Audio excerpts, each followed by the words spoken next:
ಇವತ್ತು ದೆಹಲಿಯಲ್ಲಿ CWMA high voltage meeting ಏನು ನಡೆಯೋದಕ್ಕಿದೆ. ಇದಾದ ಮೇಲೆ ಮಂಡ್ಯದಲ್ಲಿ ರೈತರ ಸಂಘಟನೆಗಳಿಂದ ಹೋರಾಟದ ಬಗ್ಗೆ ಕೂಡ ಸಭೆ ನಡೆಯೋದಕ್ಕಿದೆ.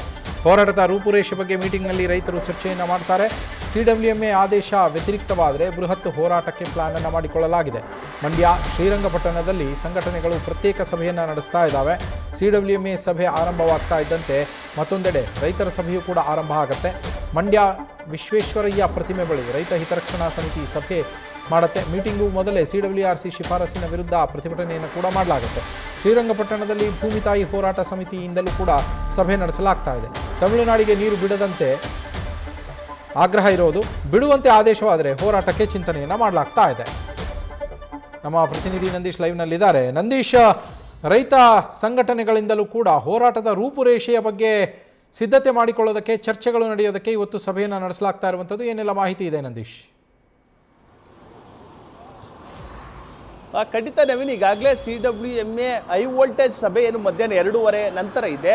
ಆ ನಿಟ್ಟಿನಲ್ಲಿ ಇಲ್ಲಿ ಮಂಡ್ಯ ಜಿಲ್ಲೆಯ ರೈತರು ಕೂಡ ಮುಂದಿನ ಹೋರಾಟದ ಬಗ್ಗೆ, ಅಂದರೆ ಏನಾದರೂ ಇವತ್ತು CWMA ವ್ಯತಿರಿಕ್ತವಾದಂಥ ಆದೇಶವನ್ನು ಕೊಟ್ಟರೆ CWRC ಶಿಫಾರಸನ್ನೇ ಮುಂದುವರಿಸುವಂತೆ ಹೇಳಿದ್ರೆ ಮಂಡ್ಯದಲ್ಲೂ ಕೂಡ ರೈತರು ಹೋರಾಟವನ್ನು ಮಾಡೋದಕ್ಕೆ ರೂಪುರೇಷೆಗಳನ್ನು ತಯಾರಿಸೋದಕ್ಕೆ ಇದೀಗ ಮಂಡ್ಯ ಜಿಲ್ಲಾ ರೈತರು ಕೂಡ ಮುಂದಾಗಿರುವಂಥದ್ದು. ಒಂದು ಕಡೆ ಮಂಡ್ಯದಲ್ಲಿ ರೈತ ಹಿತರಕ್ಷಣಾ ಸಮಿತಿ ಒಂದು ಕಡೆ ಪ್ರತಿಭಟನೆಯನ್ನು ಮಾಡಿ ಮತ್ತೆ ಮಧ್ಯಾಹ್ನ 2 ಗಂಟೆ ಬಳಿಕ ಸಭೆಯನ್ನು ಮಾಡೋದಕ್ಕೂ ಕೂಡ ನಿರ್ಧಾರವನ್ನು ಮಾಡಿರುವಂಥದ್ದು. ಮತ್ತೊಂದು ಕಡೆ ಶ್ರೀರಂಗಪಟ್ಟಣದಲ್ಲಿ ಪ್ರತ್ಯೇಕವಾಗಿ ಭೂಮಿ ತಾಯಿ ಹೋರಾಟ ಸಮಿತಿ ಏನು ರೈತ ಮುಖಂಡ ನಂಜುಂಡೇಗೌಡರ ನೇತೃತ್ವದಲ್ಲಿ ಸಭೆಯನ್ನು ಮಾಡ್ತಾ ಇರುವಂಥದ್ದು. ಆ ಒಂದು ಸಭೆಗಳಿಗೆ ಕನ್ನಡ ಪರ ಸಂಘಟನೆಗಳೆಲ್ಲವೂ ಕೂಡ ಬೆಂಬಲವನ್ನು ಕೊಡ್ತಾ ಇರುವಂಥದ್ದು. ಎಲ್ಲರೂ ಕೂಡ ಒಗ್ಗಟ್ಟಾಗಿ ಮುಂದಿನ ದಿನಗಳಲ್ಲಿ ಯಾವ ರೀತಿ ಹೋರಾಟವನ್ನು ಮಾಡಬೇಕು, ಏನಾದರೂ ತಮಿಳುನಾಡಿಗೆ ನೀರನ್ನು ಹರಿಸಿದ್ರೆ ರಾಜ್ಯ ಸರ್ಕಾರದ ಮೇಲೆ ಮತ್ತು ಕೇಂದ್ರ ಸರ್ಕಾರದ ಮೇಲೆ ಯಾವ ರೀತಿ ಒತ್ತಡವನ್ನು ಹಾಕಬೇಕು ಎಂಬ ನಿಟ್ಟಿನಲ್ಲಿ ಇದೀಗ ಸಭೆಯನ್ನು ಮಾಡೋದಕ್ಕೆ ನಿರ್ಧಾರವನ್ನು ಮಾಡಿರುವಂಥದ್ದು. ಅಂದರೆ ಅತ್ತ CWMA ಸಭೆ ನಡೀತಾ ಇದ್ರೆ ಇತ್ತ ರೈತರು ಕೂಡ ಮುಂದಿನ ಹೋರಾಟದ ಬಗ್ಗೆ ಒಂದು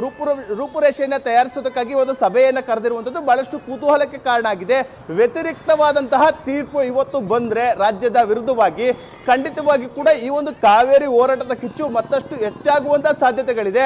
ಮುಂದಿನ ದಿನಗಳಲ್ಲಿ ರಾಜ್ಯವ್ಯಾಪಿ, ಅದರಲ್ಲೂ ಕೂಡ ಹಳೆ ಮೈಸೂರು ಭಾಗದಲ್ಲಿ ಈ ಒಂದು ಹೋರಾಟ ದೊಡ್ಡ ಮಟ್ಟಕ್ಕೆ ಹೋಗುವಂತಹ ಸಾಧ್ಯತೆಗಳು ಕೂಡ ಇರುವಂಥದ್ದು. ಆ ನಿಟ್ಟಿನಲ್ಲಿ ಸರ್ಕಾರ ಇವತ್ತು ವಾದವನ್ನು ಮಂಡಿಸಿ ಏನು ಯಾವ ಒಂದು ತೀರ್ಪಿಗೆ ಕಾರಣ ಆಗುತ್ತೆ ಎಂಬುದನ್ನು ಕಾದು ನೋಡ್ತಾ ಇರುವಂಥದ್ದು. ಸದ್ಯ ರೈತರು ಮಾತ್ರ ಈ ಒಂದು CWMA ಏನಾದರೂ ವ್ಯತಿರಿಕ್ತವಾದಂತಹ ಆದೇಶವನ್ನು ಕೊಟ್ಟರೆ ಹೋರಾಟ ಮಾಡೋದಕ್ಕೆ ಎಲ್ಲ ರೀತಿಯ ಸಜ್ಜಾಗಿರುವಂತಹ ಪರಿಸ್ಥಿತಿಗಳು ಕೂಡ ಕಂಡು ಬರ್ತಾ ಇದೆ. ಆ ನಿಟ್ಟಿನಲ್ಲಿ ಪೊಲೀಸರು ಕೂಡ ಹೈ ಅಲರ್ಟ್ ಆಗಿದ್ದಾರೆ. ಅಲ್ಲಲ್ಲಿ ಸೂಕ್ಷ್ಮ ಪ್ರದೇಶಗಳಲ್ಲಿ ಭದ್ರತೆಯನ್ನು ಕೂಡ ನಿಯೋಜಿಸಲಾಗ್ತಾ ಇರುವಂಥದ್ದು. Naveen, thank you Nandish. News first ನಿರ್ಭೀತಿಯಿಂದ ನಿಮ್ಮ ಪರವಾಗಿ.